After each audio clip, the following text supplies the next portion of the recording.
Hello everyone. आज के class में हम लोग चैप्टर 1 कलेक्शन ऑफ डाटा, जिसको हम यूनिट नंबर 2 के अंदर देख रहे हैं। यूनिट 2 जिसका नाम है collection, organization and presentation of data. तो इस यूनिट में चैप्टर नंबर 1 हम लोगों ने शुरू किया हुआ है और इस चैप्टर में जो हमारा टॉपिक चल रहा है उसका नाम है methods of collection of data, जिसमें से हम लोग प्राइमरी डेटा को कलेक्ट करने के मेथड्स डिस्कस कर रहे हैं।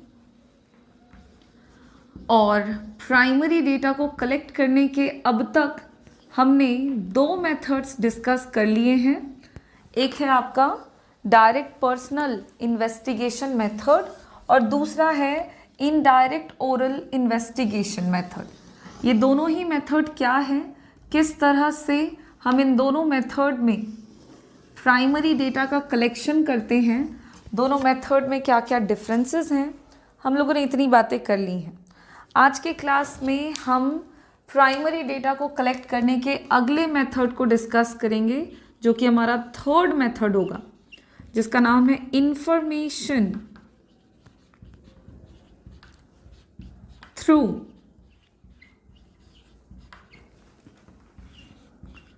लोकल सोर्सेज और कॉरेस्पॉन्डेंट्स। ये हमारा थर्ड मेथड है, जिसमें हम बात करेंगे कि इंफॉर्मेशन को हम किस तरह से कलेक्ट करते हैं, प्राइमरी डेटा को कलेक्ट हम किस तरह से करेंगे इस मेथड के अंदर। तो सबसे पहले हम इस मेथड के बारे में थोड़ी बातें जान लें कि क्या मेथड है और किस तरह से प्राइमरी डेटा का कलेक्शन करते हैं हम इस मेथड में। तो ये एक ऐसा तरीका है प्राइमरी डेटा को कलेक्ट करने का जिसमें हम लोकल पर्सन या फिर कॉरेस्पॉन्डेंट्स, मतलब वैसे लोग जो प्रोफेशनली डेटा कलेक्शन का काम करते हैं, हिंदी में संवाददाता कहते हैं हम इनको, हम कॉरेस्पॉन्डेंट्स को या लोकल पर्सन्स को अपॉइंट कर देते हैं in different areas of the investigation. जिस एरिया को इन्वेस्टिगेट करना है उस एरिया के अलग अलग पार्ट्स में, अलग अलग हिस्से में हम वहीं के लोकल लोगों को, लोकल पर्सन्स को अपॉइंट कर देते हैं और उन लोगों को हम जानकारी लाने के लिए कहते हैं। वो लोग जो होते हैं यानी कि लोकल पर्सन एंड कॉरेस्पॉन्डेंट्स, ये लोग बिल्कुल फ्री होते हैं अपने तरीके से डेटा को कलेक्ट करने के लिए, और वो अपने खुद के तरीके से कलेक्ट किए गए डेटा को ला करके इन्वेस्टिगेटर को दे देते हैं और इस तरह से प्राइमरी डेटा का कलेक्शन हो जाता है, जिस मेथड को हम कहते हैं इंफॉर्मेशन थ्रू लोकल सोर्सेज और कॉरेस्पॉन्डेंट। तो क्या मेथड है, इसमें इन्वेस्टिगेटर खुद नहीं जा रहे हैं फॉर द डेटा कलेक्शन, बल्कि इस मेथड में हो क्या रहा है, तो जो भी एरिया को इन्वेस्टिगेट करना है उस एरिया के अलग अलग पार्ट्स में हम लोकल पर्सन और कॉरेस्पॉन्डेंट्स को अपॉइंट कर देते हैं। वो लोग इन्फॉर्मेशन कलेक्ट करते हैं अपने तरीके से और उस इन्फॉर्मेशन को, कलेक्टेड इन्फॉर्मेशन को लाकर प्रेजेंट कर देते हैं टू द इन्वेस्टिगेटर। अब इसके मीनिंग को हम जान चुके हैं, अब ज़रा लिख कर देख लेते हैं।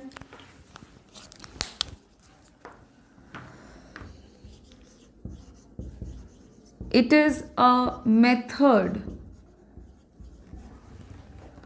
in which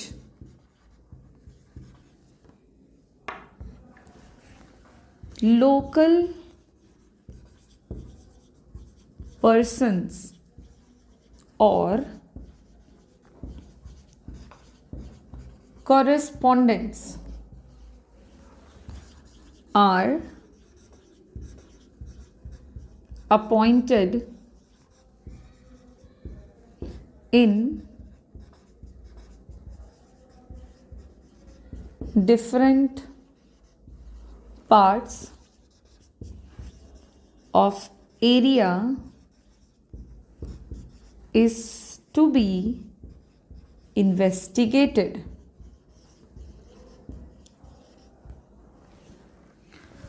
they collect information in their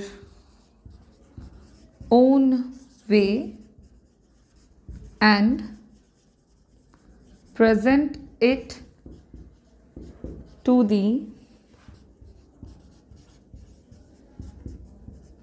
investigator. ठीक है, क्या करते हैं हम इस मेथड में? तो जैसा कि मैंने बताया कि हम इस मेथड में लोकल पर्सन या कॉरेस्पॉन्डेंट्स को नियुक्त करते हैं, अपॉइंट करते हैं। कहाँ पर? तो different parts of the area, उस एरिया के अलग अलग हिस्सों में जिस एरिया को इन्वेस्टिगेट करना है, और फिर वो लोग कलेक्ट करते हैं इंफॉर्मेशन को इन देयर ओन वे, अपने खुद के तरीके से, और कलेक्टेड इंफॉर्मेशन को लाकर प्रेजेंट कर देते हैं टू द इन्वेस्टिगेटर, और फिर वो कलेक्टेड इंफॉर्मेशन इन्वेस्टिगेटर को लाकर दे दिया जाता है। और इस तरह से प्राइमरी डेटा का कलेक्शन होता है, और इस मेथड को कहते हैं इंफॉर्मेशन थ्रू लोकल सोर्सेज और correspondents.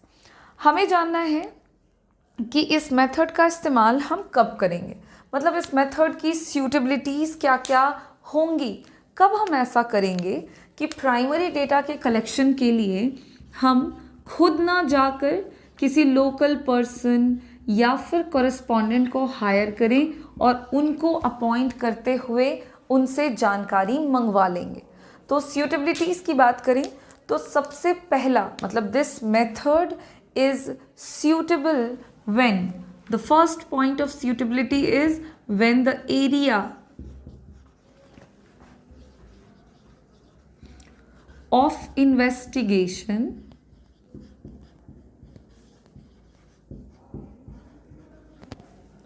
is large।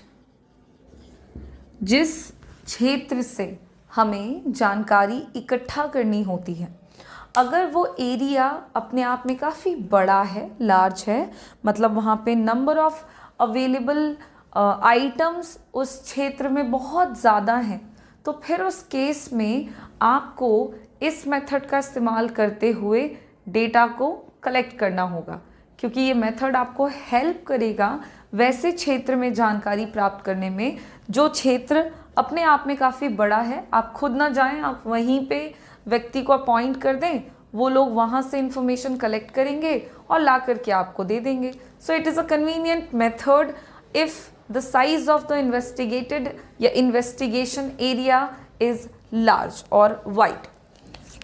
Next point suitability का है कि इस मेथड को और कब यूज़ कर सकते हैं, तो when high degree of accuracy, when high degree of accuracy in data is not needed। अगर आप कोई ऐसी जानकारी प्राप्त करना चाहते हैं जिसमें हाई डिग्री ऑफ एक्यूरेसी की ज़रूरत नहीं है, ध्यान दीजिएगा, अगर हम कोई ऐसी जानकारी इकट्ठा कर रहे हैं जिसमें जो जानकारी तो चाहिए लेकिन मैक्सिमम डिग्री ऑफ एक्यूरेसी के साथ नहीं चाहिए, हम इस मेथड का इस्तेमाल करेंगे। अब ऐसा कोई इन्फॉर्मेशन जो हमको चाहिए भी लेकिन हाई डिग्री ऑफ एक्यूरेसी नहीं भी चाहिए, तो देखो ऐसे बहुत सारे मुद्दे हो सकते हैं जिस पे हाई डिग्री ऑफ एक्यूरेसी की ज़रूरत नहीं है। अब जैसे कि जैसे मान लीजिए कि कोविड-19 के रिपोर्ट्स या कोविड-19 में कितने लोगों की मौत हो गई, हम इससे संबंधित जानकारी चाहते हैं। तो हमें मालूम है कि कोविड-19 से इतने लोगों की मौत हो गई है। अब ये जानकारी हमने इकट्ठा करी तो हमें पता चला कि पर्टिकुलर प्लेस पे एक पर्टिकुलर दिन में 20 लोगों की मौत हो गई, सपोज फ्रॉम कोविड-19। अब यहाँ पे हमें ये जानकारी मिल गई है कि 20 लोगों की मौत हो गई। अब 20 लोगों की मौत किस तरह हुई है, इसको एग्जैक्ट जानना कि कैसे हुआ, उन लोगों को किस तरह का इशू हुआ रिलेटेड टू कोविड-19, एग्जैक्ट आपको पता नहीं भी चले कि किसी पर्टिकुलर व्यक्ति की ब्रेन हैमरेज से डेथ हो गई है या कोविड-19 के बाद वो पॉजिटिव हुए, आफ्टर दैट उनके बॉडी में और भी सिम्टम्स आए और कुछ ऐसे इश्यूज़ की वजह से, मेडिकल इश्यूज़ की वजह से उनकी मौत हो गई। तो किस किस तरह के मेडिकल इश्यूज़ हुए, ब्रेन हैमरेज हुआ या शरीर या सांस नहीं आने लग गया या हार्ट फेल हो गया, तो एक पर्टिकुलर इन्फॉर्मेशन जो है एग्जैक्ट एक्यूरेसी के साथ अगर नहीं भी है तो भी हमें उतनी जानकारी मिल जाएगी जो हमको चाहिए, और हमें उतनी जानकारी की ही ज़रूरत है कि मतलब हाँ कितने लोगों की मौत हो गई है ड्यू टू कोविड-19, 20 पीपल। अब एग्जैक्टली किसकी किसकी किस तरह से मौत हुई है वो सारी बातें आपको नहीं भी पता चलेंगी तब भी काम चल जाएगा। तो ये कहने का मतलब है कि अगर आप डेटा कलेक्शन कर रहे हो और कलेक्शन ऑफ डाटा में कोई भी ऐसा टॉपिक है जिसमें हमको जानकारी चाहिए लेकिन हाई डिग्री ऑफ एक्यूरेसी के साथ नहीं चाहिए, सिर्फ जानकारी काफ़ी है, हम इस मेथड का इस्तेमाल करेंगे क्योंकि इस मेथड में आपको हाई डिग्री ऑफ एक्यूरेसी के साथ जानकारी प्राप्त होने के चांसेस कम होते हैं। ठीक है, नेक्स्ट अगर हम बात करें सूटेबिलिटीज़ के पॉइंट की, तो अगला पॉइंट सूटेबिलिटी में हो सकता है कि अगर हमें रेगुलर और कॉन्टीन्यूअस लगातार इंफॉर्मेशन की ज़रूरत है, रेगुलर और कॉन्टीन्यूअस इंफॉर्मेशन इज रिक्वायर्ड, तो फिर उस केस में आप इस मेथड का इस्तेमाल करेंगे for the collection of primary data. Regular और कंटिन्यूअस इन्फॉर्मेशन का क्या मतलब है, तो देखो इन्फॉर्मेशन आप कई तरह की जानकारियाँ या इन्फॉर्मेशन जो है वो प्राप्त करते हैं डेली बेसिस पर, बहुत सारे इन्फॉर्मेशन मिलते हैं। जैसे रिसेंटली अभी उत्तराखंड में बाढ़ आया हुआ था, तो किस बाढ़ इज़ एक टॉपिक है जिससे आपको संबंधित जानकारी की ज़रूरत है। बाढ़ कब आया, पानी का फ्लो किस स्पीड से था, कितने एरियाज़ अफेक्टेड हुए, कितने लोगों की मौत हो गई है, लगातार जानकारी अगर आपको चाहिए, चूँकि ये कॉन्टिन्यूटी में चल ही रहा है, ऐसा नहीं है कि बाढ़ का पानी घुसा और बिल्कुल निकल गया। ठीक है, ये कॉन्टिन्यूटी की बात है। तो अगर लगातार कोई ऐसी जानकारी है जिसकी आपको ज़रूरत है कि आज के दिन वहाँ के क्या हालात हैं, कल के दिन के क्या हालात हैं, तो एक कंटिन्यूटी में अगर आपको किसी भी मुद्दे की जानकारी चाहिए होती है तो हम लोकल पर्सन या कॉरेस्पॉन्डेंट से वो इन्फॉर्मेशन प्राप्त कर लेते हैं, क्योंकि ये मेथड आपको काफ़ी हद तक मदद कर देता है कॉन्टीन्यूअस इन्फॉर्मेशन के कलेक्शन के लिए, क्योंकि आपने वहाँ लोकल पर्सन लगा रखा है काम पे, वो आपको टाइम टू टाइम एक प्रॉपर सर्टेन टाइम इंटरवल के साथ आपको इन्फॉर्मेशन प्रोवाइड करता रहेगा। So this is a convenient method in case of regular or continuous information is required. Now move on to the next point of suitability कि if the information is needed for TV, radio, newspapers, etc. अगर आपको किसी भी तरह से जानकारी collect करना है, मतलब किसी भी तरह से नहीं, आपको जानकारी कलेक्ट करना है फॉर सच प्लेटफॉर्म्स, किसी भी तरह के सोशल प्लेटफॉर्म के लिए, जैसे टीवी है, रेडियो है या न्यूज़पेपर है, तो इस तरह के प्लेसेस के लिए हम जो भी जानकारी इकट्ठा करते हैं वो जानकारी हम जनरली और मोस्टली इसी मेथड यानी कि लोकल पर्सन और कॉरेस्पॉन्डेंट्स की मदद से ही इकट्ठा करते हैं, क्योंकि ये तरीका जो होता है इसमें आपको कंटिन्यूटी में जानकारी मिल जाती है, बहुत एक्यूरेट डेटा नहीं भी मिलेगा तो भी काम चल जाता है। तो इस तरह के सारे पॉइंट्स को ध्यान में रखते हुए हमें अगर टीवी या रेडियो या न्यूज़पेपर वगैरह के लिए इन्फॉर्मेशन की ज़रूरत है तो हम इस मेथड का इस्तेमाल करते हैं for the collection of primary data. इसी के साथ हमारे सूटेबिलिटी के पॉइंट्स कंप्लीट होते हैं और अब हम चलते हैं इस मेथड के मेरिट्स पर कि मेरिट क्या है, इस मेथड के गुण बताएं, क्या क्या मेरिट्स होते हैं। तो सबसे पहला जो मेरिट का पॉइंट है वो है कि इस मेथड का इस्तेमाल करेंगे तो वाइड एरिया कवर हो जाएगा। इस मेथड से हमें वाइड कवरेज मिल जाता है। बड़े क्षेत्र की जानकारी अगर हमें इकट्ठा करनी हो तो हम इस मेथड से कर पाते हैं। So it is a method जो हेल्प करता है वाइड कवरेज में, बड़े क्षेत्र से जानकारी को इकट्ठा करने में। So it is a good method. ठीक है, अगला पॉइंट है मेरिट में, ये एक इनएक्सपेंसिव तरीका भी है। इस मेथड में बहुत ज़्यादा समय, मेहनत और पैसा कंपैरेटिवली जो अदर मेथड्स हमने पढ़ रखे हैं अभी तक, उन मेथड्स की तुलना में ये मेथड जो है ये आपका कम खर्चीला है।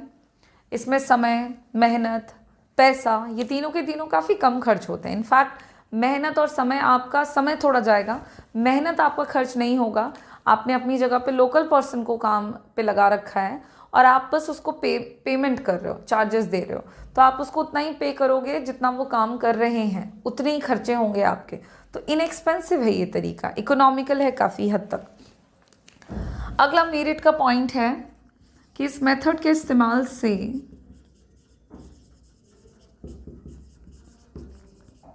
रेगुलर या फिर कॉन्टीन्यूअस इंफॉर्मेशन प्राप्त हो जाता है। इस मेथड का अगर इस्तेमाल करें तो कॉन्टीन्यूटी में इंफॉर्मेशन हमें रिसीव होते हैं।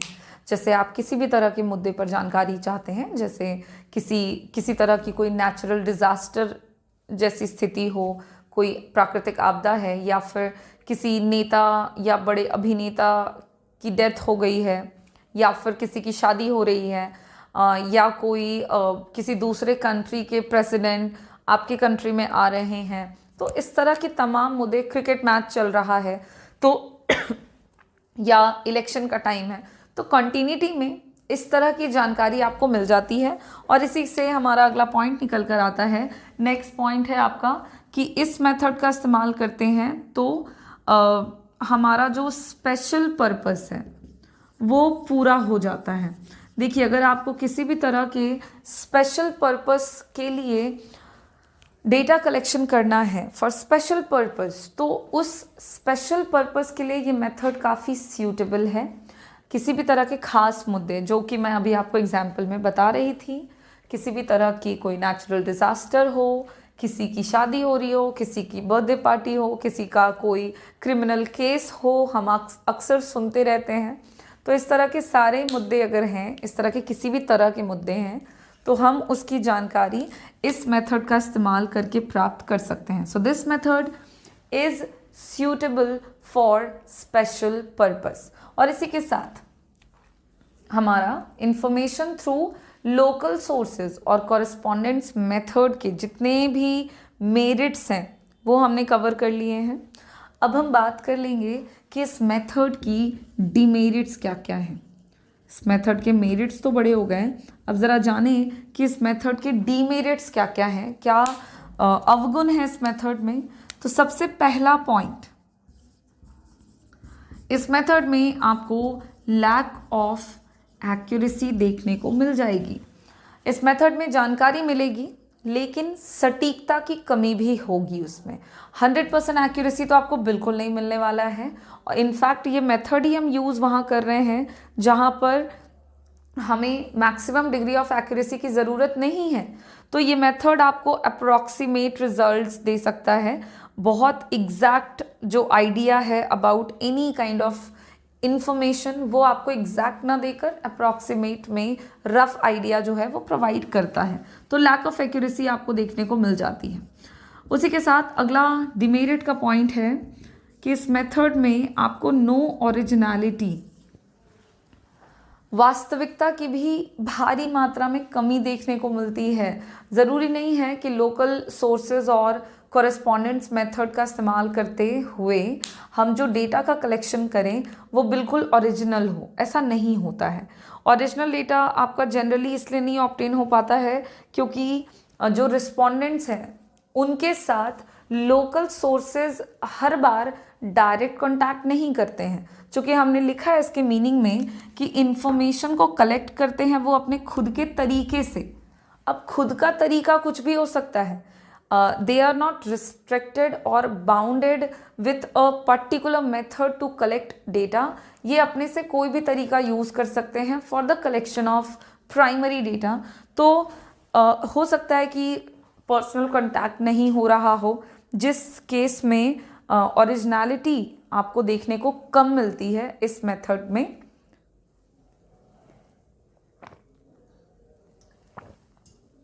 उसी के साथ हमारा जो नेक्स्ट पॉइंट है डिमेरिट का, वो हो जाएगा बायस्ड।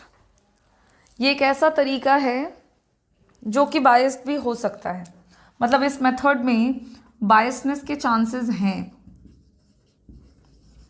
ठीक है, बायस्ड हो सकता है ये मेथड। तो जैसे जो लोकल पर्सन है वो इंफॉर्मेशन कलेक्ट कर रहे हैं, अब according to his own particular या पर्सनल बायसनेस, कोई पर्सनल इंटरेस्ट की वजह से अगर वो जानबूझकर किसी भी तरह से इंफॉर्मेशन के साथ या इंफॉर्मेशन की एक्यूरेसी के साथ, उसकी ओरिजिनलिटी के साथ जानबूझकर कुछ छेड़छाड़ करना चाहें, इंफॉर्मेशन को गलत करना चाहें, तो वो कर सकते हैं। तो इस मेथड में चांसेस होते हैं कॉरेस्पॉन्डेंट्स के द्वारा भी बायस्ड हो जाने के, और जो आपके लोकल पर्सन हैं उनके द्वारा भी बायस्ड होने के। तो ये भी इस मेथड का डीमेरिट है कि अगर इंफॉर्मेशन बायसनेस के साथ कलेक्ट किया जाएगा तो फिर वो मेथड आपका रिलायबल नहीं होगा, कम भरोसेमंद होगा। तो ये एक डिमेरिट है इस मेथड का। अगला पॉइंट ऑफ डिमेरिट, मतलब next point of demerit is time consuming. ये मेथड ज़रा टाइम कंज्यूमिंग भी है। इस मेथड में टाइम ज़्यादा समटाइम्स खर्च हो जाता है। जैसे लोकल पर्सन है या कॉरेस्पॉन्डेंट्स हैं, आपने उनको हायर किया हुआ है, अब फॉर वट एवर रीज़न अगर उनको डिले होता है इंफॉर्मेशन आप तक, इन्वेस्टिगेटर तक प्रोवाइड करने में, तो तब तक इन्वेस्टिगेटर को वेट करना पड़ेगा। वो उनके पास और कोई सोल्यूशन नहीं है इन्फॉर्मेशन को रिसीव करने का, वो खुद नहीं जाके कलेक्ट कर रहे हैं। तो इस तरह के केसेस में ये मेथड थोड़ा सा टाइम कंज्यूमिंग हो जाता है। डिले अगर इन्फॉर्मेशन में हो रहा है या कलेक्शन ऑफ डाटा में किसी तरह का डिले हो रहा है, तो इन सारे केसेस में इस मेथड में आपको टाइम ज़्यादा लगेगा, और वो भी एक डिमेरिट में हम काउंट करते हैं। एक और पॉइंट है डिमेरिट का जो कि मैं यहाँ पे लिख रही हूँ। डिमेरिट में एक और पॉइंट है लैक ऑफ यूनिफॉर्मिटी। इस मेथड में इंफॉर्मेशन तो मिलता है, लेकिन चूंकि हमने different parts of the area में, जिस एरिया को इन्वेस्टिगेट करना है, अपॉइंट किया हुआ है लोकल पर्सन को, they are free to collect information in their own way. अपने खुद के तरीके से कलेक्ट करने के लिए दे आर एब्सोल्युटली फ्री। पूरे चांसेस हैं अलग अलग लोग अलग अलग तरीके का इस्तेमाल करें। अब जब अलग अलग लोग अलग अलग तरीके का इस्तेमाल करते हुए डेटा का कलेक्शन करेंगे, तो चांसेस हैं कि उनके द्वारा कलेक्टेड डेटा भी आपको अलग मिलेगा, और अलग मिल रहा है मतलब वहाँ पर यूनिफॉर्मिटी, समरूपता की कमी है। और ये भी एक डिमेरिट है इस मेथड का कि अगर इस मेथड में इंफॉर्मेशन जो कलेक्ट होता है वो एक जैसा नहीं होता, तो फिर उस केस में क्या होगा कि आप डेटा को ईजिली कॉम्प्रिहेंड नहीं कर पाएंगे। आसानी से समझते हुए अगर आप सोचें कि हम इंफॉर्मेशन को कंपेयर कर लें और कंपैरिजन के बाद हम उसमें से कंक्लूजन निकाल लें, तो आप वो नहीं कर पाएंगे अगर इंफॉर्मेशन में यूनिफॉर्मिटी की कमी है। तो ये एक डिमेरिट है कि आप आसानी से इंफॉर्मेशन को कॉम्प्रिहेंड नहीं कर सकते हैं। If the informations are lacking uniformity then, तो ये इसको हम डिमेरिट में काउंट कर रहे हैं। और इसी के साथ लैक ऑफ यूनिफॉर्मिटी वाले पॉइंट के साथ हमारे जितने भी पॉइंट्स थे डिमेरिट ऑफ दिस मेथड के, वो कंप्लीट होते हैं। और डिमेरिट कंप्लीट होने के साथ हमारा ये मेथड कंप्लीट होता है कि इंफॉर्मेशन थ्रू लोकल पर्सन और कॉरेस्पॉन्डेंट्स, लोकल पर्सन या लोकल सोर्सेज बोल सकते हो, सेम थिंग, कि उससे हम इंफॉर्मेशन कैसे कलेक्ट करते हैं। तो आज के क्लास में हम लोगों ने क्या क्या देखा कि इंफॉर्मेशन थ्रू लोकल सोर्सेज और कॉरेस्पॉन्डेंट मेथड क्या है, इसका इस्तेमाल हम कब करेंगे, इसकी सूटेबिलिटीज़, इस मेथड के मेरिट्स क्या क्या हैं और इसके डिमेरिट्स क्या क्या हैं। इसी के साथ हमारा जो तीसरा तरीका है प्राइमरी डेटा को कलेक्ट करने का, फिनिश होता है। अब हम लोग नेक्स्ट क्लास में हमारे next method of collection of primary data को डिस्कस करेंगे, जिसका नाम है इंफॉर्मेशन थ्रू क्वेश्चनायर और शेड्यूल। क्या है क्वेश्चनायर, क्या है शेड्यूल और किस तरह से हम डेटा का कलेक्शन करेंगे क्वेश्चनायर और शेड्यूल से, ये सारी बातें हम अपने नेक्स्ट क्लास में करेंगे।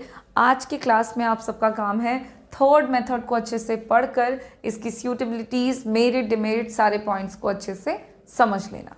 Thank you.